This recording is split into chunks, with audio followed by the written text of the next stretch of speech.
You've been lied to. Not by a stranger. Not by some faceless corporation. Not by a politician you never trusted in the first place. You've been lied to by the people you trusted most. By the systems you were told to believe in. By the voices that told you everything was fine, that you were on the right track, that if you just kept going, kept working, kept following the rules, everything would work out. And deep down, you already knew something was off. You felt it. That quiet unease that creeps in at 2 a.m. when you can't sleep. That nagging feeling that no matter how hard you work, you never seem to get ahead. That sense that the game is rigged, but you couldn't quite put your finger on how, or why, or who was doing the rigging. Well, today I'm going to tell you. Today, I'm pulling back the curtain. And I have to warn you, what I'm about to share with you is going to make you uncomfortable. It might make you angry. It might make you question everything you thought you knew. But I promise you this, by the end of this, you will see the world differently. And once you see it, you can never unsee it. So let's start at the beginning. When you were a child, someone sat you down and told you how the world works. Maybe it was a parent. Maybe it was a teacher. Maybe it was a book, or a movie, or a television show. And the story they told you went something like this. Work hard, be honest, follow the rules, and you will be rewarded. Success is available to anyone who wants it badly enough. The system is fair. The playing field is level. And if you fail, it's because you didn't try hard enough. That story is a lie. Not a small lie. Not a white lie. A massive, carefully constructed, deliberately maintained lie that has been told to generation after generation for hundreds of years. And the reason it keeps getting told is simple. It keeps people in line. It keeps people working. It keeps people quiet. It keeps people from asking the questions that the people at the top desperately do not want you to ask. And here's the most insidious part of it all. Most of the people telling you this lie don't even know they're lying. Your parents believed it. Your teachers believed it. Your bosses believe it. They were told the same story, and they passed it on, because that's what you do with stories that feel true, even when they aren't. But the evidence is everywhere, if you know where to look. Let's talk about money, because money is where the lie becomes most visible, if you're willing to look closely enough. You were told that money is a reward for hard work, that the people who have the most money worked the hardest to get it. That wealth is a reflection of effort, of talent, of contribution to society. But look around you. Look at the people who work the hardest in our society. The nurses who work double shifts. The construction workers who are on their feet for 12 hours a day. The teachers who spend their own money on supplies for their classrooms. The warehouse workers who pack boxes until their bodies break down. These people work harder than almost anyone, and most of them are one missed paycheck away from disaster. Now look at the people who have the most money. How many of them are working 12-hour shifts? How many of them are physically exhausted at the end of the day? How many of them are skipping meals to make rent? The truth is that in our society, wealth is not primarily a reward for hard work. Wealth is a reward for owning things. For owning land, owning companies, owning stocks, owning intellectual property. The people at the top of the wealth pyramid are not there because they worked harder than everyone else. They are there because they own assets that generate income while they sleep. And here's the part they really don't want you to understand. The rules of the game are written to make sure it stays that way. Think about the tax system. In most countries, the money you earn by going to work every day, by trading your time, your energy, your health, is taxed at a higher rate than the money you earn by simply owning things and watching their value go up. Capital gains taxes are lower than income taxes almost everywhere, which means that a billionaire who makes $100 million because the value of their stock portfolio went up pays a lower percentage in taxes than a nurse who worked overtime to pay her rent. That's not an accident. That's a choice. A deliberate, intentional choice made by people who write the laws. for the benefit of people who own the assets. And when you try to change it, when you try to make the system even slightly more fair, the people who benefit from the current system spend enormous amounts of money to make sure it doesn't change. They fund think tanks that produce studies showing why the current system is actually good for everyone. They fund politicians who will vote against any reform. They fund media outlets that will frame any attempt at change as dangerous, radical, un-American, socialist, whatever word is most likely to make ordinary people afraid. They have turned the people who are being exploited by the system into the defenders of the system. And they did it by telling a story. The same story you were told as a child. Work hard. Play by the rules.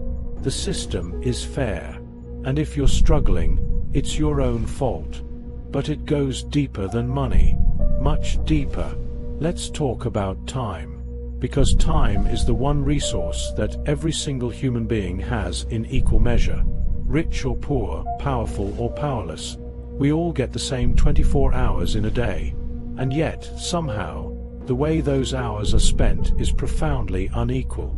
The wealthy have time. Time to exercise, to travel, to spend with their families, to pursue hobbies, to think, to plan, to invest in their futures. They have time because they have money. And money buys time. It buys the ability to outsource the tasks that consume hours. The cooking, the cleaning, the childcare, the errands. The poor have no time. They are working multiple jobs just to survive. They are spending hours on public transportation because they can't afford to live near where they work. They are dealing with the endless administrative burden of poverty. The paperwork, the appointments, the phone calls, the bureaucracy that comes with being poor in a society that treats poverty as a personal failing rather than a structural condition. And here's what the research actually shows. Poverty is not primarily a result of bad decisions. Poverty is a result of not having enough resources. And when people don't have enough resources, their cognitive bandwidth, their ability to think clearly, to plan ahead, to make good decisions, is consumed by the constant stress of scarcity. The poor are not poor because they make bad decisions. They make bad decisions sometimes because being poor is cognitively exhausting in ways that the wealthy never have to experience. But the story we tell is the opposite. We look at someone who is struggling and we say, why didn't they save more? Why didn't they make better choices? Why didn't they work harder? And we never ask, what were the conditions that made those choices so difficult? What were the structural forces that constrained their options? What would we have done in their position? Now I want to talk about something that might be even more uncomfortable than money and time. I want to talk about what this system does to your mind. Because the most powerful tool of control is not economic. It's psychological. The most effective way to keep people in line is not to threaten them with punishment. It's to make them believe that the system is natural, inevitable, and just. To make them internalize the values of the system so deeply that they police themselves. And this is where the media comes in. Not in a simple, conspiracy theory way. Not in a, there's a secret cabal of elites controlling everything you see way. But in a much more mundane, much more pervasive, much more insidious way. The media, and I mean all of it, the news, the entertainment, the social media, the advertising, is primarily funded by corporations. And corporations have interests. They want you to buy things. They want you to be a good consumer. They want you to believe that happiness comes from purchasing, that status comes from owning, that your worth as a human being is tied to what you can afford. And so the stories they tell, the images they show, the values they promote, all of it is subtly, constantly, relentlessly pushing you toward a particular way of seeing yourself and the world. A way that is very good for corporations and very bad for you. They want you to feel inadequate, because inadequacy drives consumption. If you feel good enough, you won't buy the product. So they show you images of perfect bodies, perfect homes, perfect lives, and then they sell you the products that promise to close the gap between where you are and where you're supposed to be. They want you to be afraid, because fear drives engagement. Fear makes you keep watching, keep scrolling, keep clicking. And the more time you spend consuming their content, the more money they make. So they amplify the most frightening stories, the most outrageous events, the most divisive conflicts. Not because these things are the most important things happening in the world, but because they are the most effective at keeping your attention. They want you to be divided, because division prevents solidarity. As long as you are fighting with the person next to you, the person of a different race, a different religion, a different political party, you are not looking up at the people above you.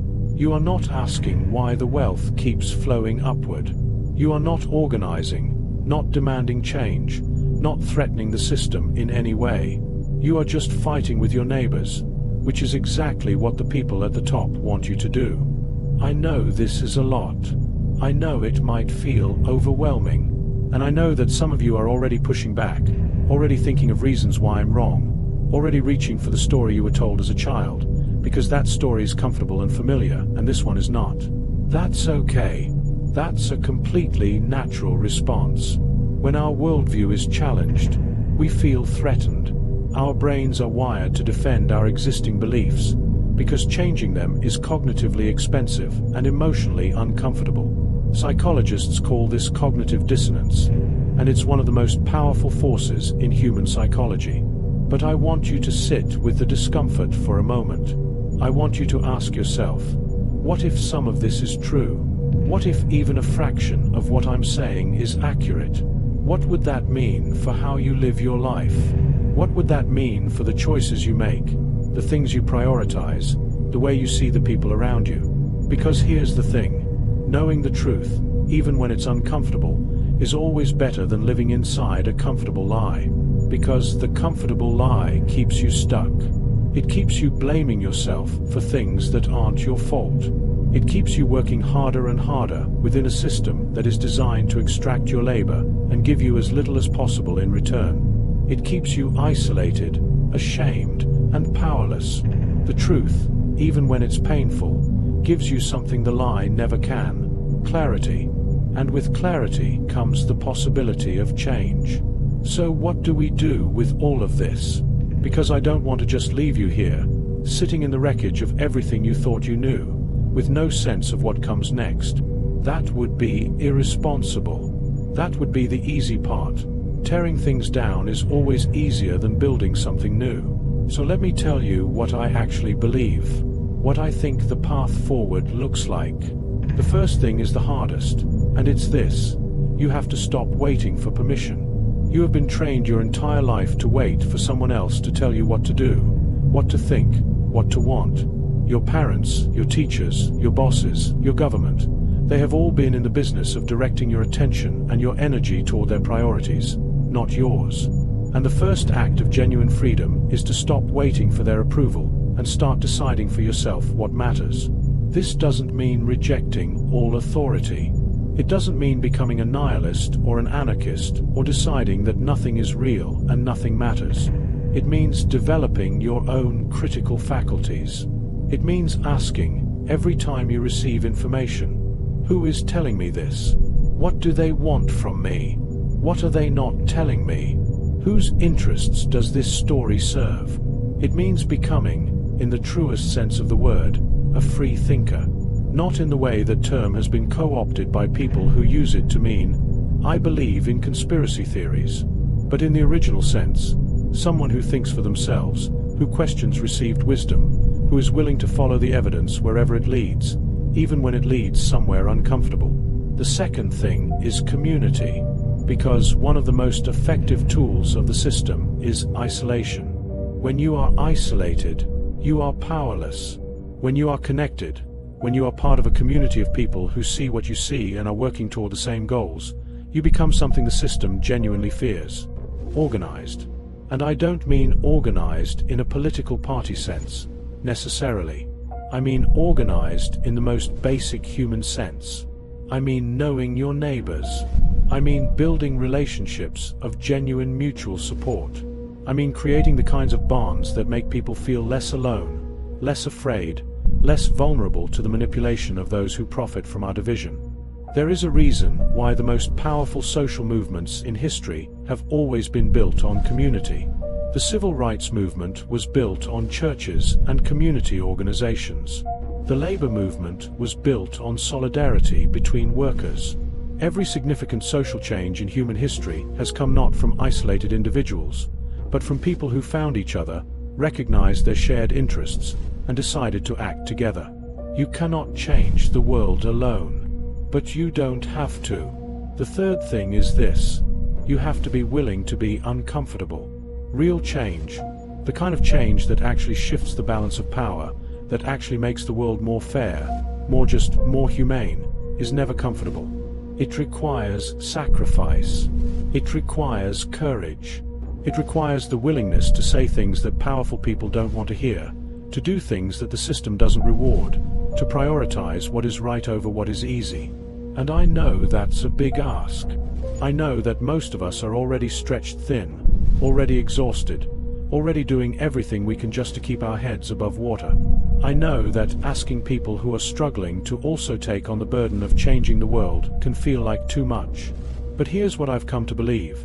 The struggle to survive within an unjust system and the struggle to change that system are not separate things. They are the same struggle. Every time you refuse to accept the story that your suffering is your own fault, you are pushing back against the system.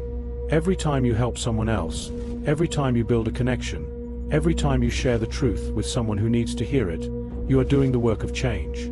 You don't have to be a revolutionary. You just have to be awake. And that brings me to the most important thing I want to leave you with today. The thing I've been hiding, or rather, the thing that has been hidden from you, is not some dark secret about a specific person or institution. It's something much bigger and much more fundamental than that. It's this: you are more powerful than you have been led to believe. The entire architecture of the system we live in, the economic structures, the media narratives, the political institutions, the cultural stories, all of it is designed, at some level, to make you feel small, to make you feel like an individual consumer, a voter, a worker, a unit of economic productivity, to make you feel like the decisions that shape your life are made by forces beyond your control, by people smarter and more powerful than you, and that the best you can do is navigate within the constraints they set. That is the deepest lie of all, because the system only works if you participate in it. The economy only functions because millions of people show up to work every day.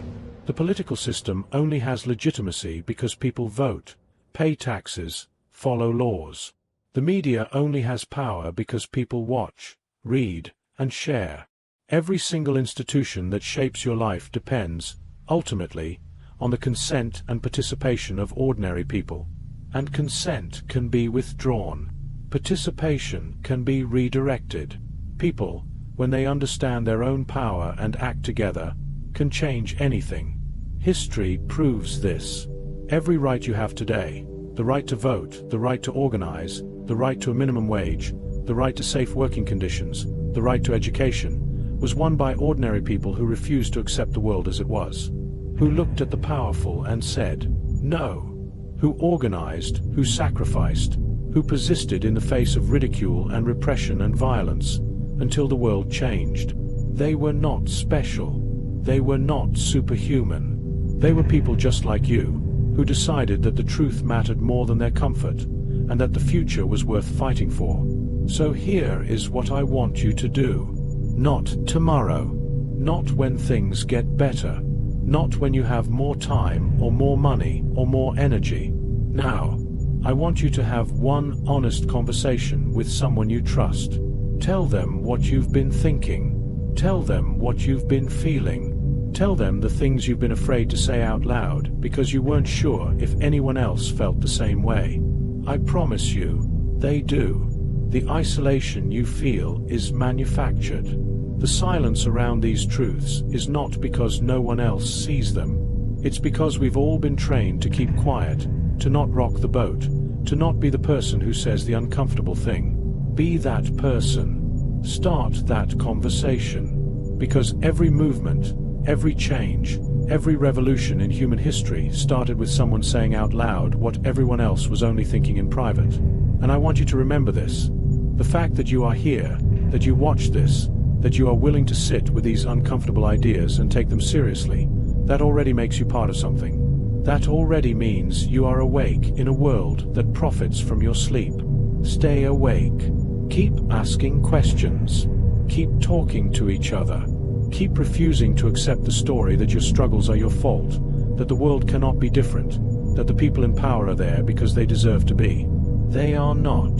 The world can be different, and you are more powerful than they want you to know. That's what I've been hiding from you. Or rather, that's what they've been hiding from you. Now you know. And now, the question is, what are you going to do with it?